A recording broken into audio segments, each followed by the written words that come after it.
kampani yacu ni imwe muri kampani zatoranyijwe muri gahunda yo kwita ku mihanda y'ibitaka mu karere ka Rwamagana. Turi gukora ku muhanda wa Musha na Fumbwe ufite ibirometero 15. Kugeza ubu ngubu turimo turakoresha abakozi 45. Twari urubyiruko, twari turangije amashuri, bamwe twari turangije kaminuza, nta kazi twari dufite. Hanyuma turicara turavuga duti reka dushinga ikintu dushobora gushyira hagati, dushobora gukoreramo, nubwo nta mirimo yari hari icyo gihe kubera ko nta kintu twarebaga. Tugira inzozi z'uko dushobora gukora research. Twatekerezaga cyane mu buryo bwagutse ko tuzakora ikigo cya research. Rero ubu ngubu iki kiraka twakoze cyangwa se aka kazi turi gukora gufata neza imihanda kaduhaye amahirwe yo gusevingira izo nzozi, yo kubikira izo nzozi kugira ngo nibura tuzagere ko twazigeraho.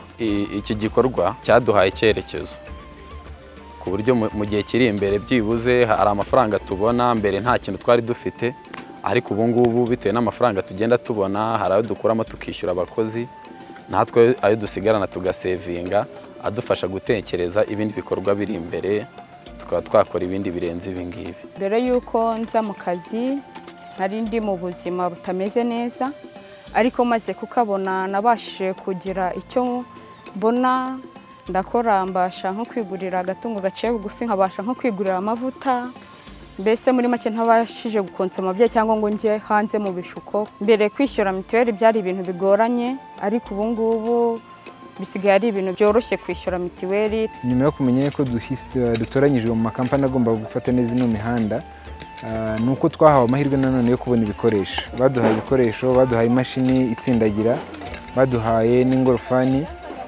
badufasha mbese n'uburyo bwo gutangira bw'ibanze twari dukeneye. Mu nama nagira urubyiruko ni ukubabwira yuko hari amahirwe ariho ashobora kutagukemura ibibazo byose, ariko ushoboye kuyakoresha neza ashobora kugira icyo yakugezaho.